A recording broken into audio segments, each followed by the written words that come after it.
Well, usually on our last show before the Christmas holidays, we give you some decorating ideas and maybe some gardening gift ideas for those hard-to-find gardeners in your family or some of your friends. And I've recently made my visit to the garden centers to kind of scope out some of the new ideas that are out there, and I'd like to show some of them to you here to start with.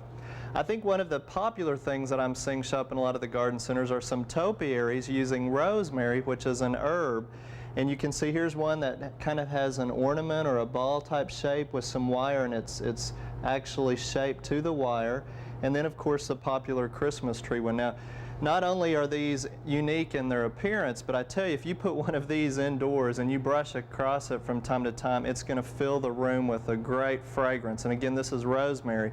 Now, if you purchase one of these or get one for a gift, you need to keep some things in mind that generally rosemary will not overwinter in most of Oklahoma. So once you're through storing it wherever you want to decorate with it, you need to try to get it back over to a bright window where it can get some bright light. Try to get it through the winter time months. Of course, you want to keep it moist, but you don't want to keep it soggy wet. It needs to dry out a little bit in between watering. And then next summer, you could pot that outside in a container or put it in your herb garden and use it for the various purposes. Just remember, again, it's not cold hardy, and also that it needs pretty bright light inside. So that's a fun one that not only offers some unique characteristics, but it's very fragrant. Now, of course, poinsettia is a very traditional Christmas plant, but the unique thing about this one is the way it's planted in what I call a windowsill pot that's more rectangular than it is round. And the way that they're promoting these are where you can purchase them for friends or secretaries or different people that have desks, and they'll set on a desk very nicely without taking a lot of room.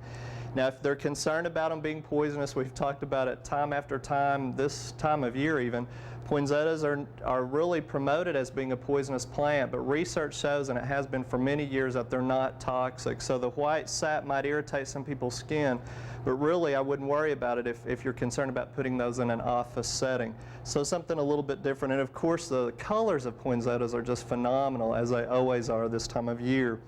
Now, if you want to do a little bit more hands-on decorating, maybe for your own home or for gift ideas again, we've shown you in the past about how you can take potpourri and actually fill it in some of the glass ornaments. And obviously it's very fragrant, and you can hang those in the tree or in the home, and it adds a lot of unique characteristic. But if you really are a die-hard gardener, you can put water in them, put plants in them as cuttings, make it real interesting. Of course, they start to get very heavy. And recently, when I was in TLC in Oklahoma City, they're going to be one of our underwriters next year for 1995, but they had put together some little miniature terrariums using the glass ornaments, filling them with potting soil, putting in some cuttings from like Job's tears or baby's tears, or the artillery fern would work real nicely. Now notice that, again, there are two different sizes. This particular one is 3 1/4 inch, and I find it a little bit easier to work with. You can pop that off of there. There are funnels that you can place right in there to put the soil or the water or the potpourri, and then you can pop these back on. Now, the thing you need to remember is when you use the water or the soil, you'll want to wrap them with rubber bands, and you can see that on the smaller ones here around the rim. We have rubber bands to hold it, because obviously the weight of that might make those slip off, so you've got to be very careful. And of course, you can decorate them up any way that you would like with bows and those types of things, but again, that would show the true gardener in your family if you go to that extent. And of course, the cuttings would root both in the soil and in the water, but it'd be kind of difficult, as we were talking earlier, on how to get them back out. But I think it's more of just an authentic thing that you would try for the holidays. Now, of course, this time of year, things start to slow down a little bit in the garden and landscape. We start doing a little bit of daydreaming and planning for next year's season, or even just recuperating from this year. But it's an excellent time for you to take advantage of some of the videotapes that are available through your county extension office. Now, there's just a plethora of tapes out there for you from over the past years with previous hosts on some of the basic things like growing tomatoes, just soil preparation. But over the years, we've put together quite a collection, and they're available through the county extension office through renting them, or you can purchase them for $20. But let me tell you some of the ones that we're going to be putting out this winter that might be a nice Christmas gift even. Some of the newest ones are going to be Oklahoma Gardening Everlasting Flower Garden, Organic Gardening. There's a 6-part series on that. Urban forestry, just about anything you can think of on planting trees and maintaining them. Of course, Oklahoma Gardening Railroad Gardening will be on there, and home irrigation system. Plus, we expect probably by next spring we'll even have our backyard wildlife habitat video. So again, you can rent them free of charge through your county extension office, or you can purchase them for a gift for about $20. So you need to check with your county on that particular process and how to do that. Now, we also this time of year get a lot of interest on some of the Oklahoma gardening products.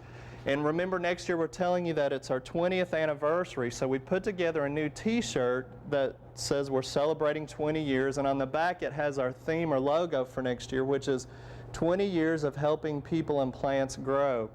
And those are available for $12.95 for medium, large, extra large. If you're going to do a double X, you have to add $2 to that. But those are something you can order directly from our department here on campus, and I think you'll see the address on the screen to tell you how to do that. Plus, remember, we want to tell you once again about the very popular special edition calendar. It's our 1995 calendar and garden planner.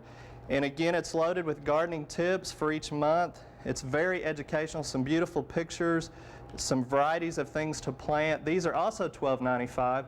And you can order those through our office as well, but TLC in Oklahoma City is also carrying them. So if you go there, you won't have to pay the $2 postage and handling, where if you order from us, you'll need to do that. So on the t-shirts or calendars, add $2 for postage and handling. But hopefully you've gotten some good ideas, and if you'll stick around for the end of the show, you'll get even more details on how to order these particular products.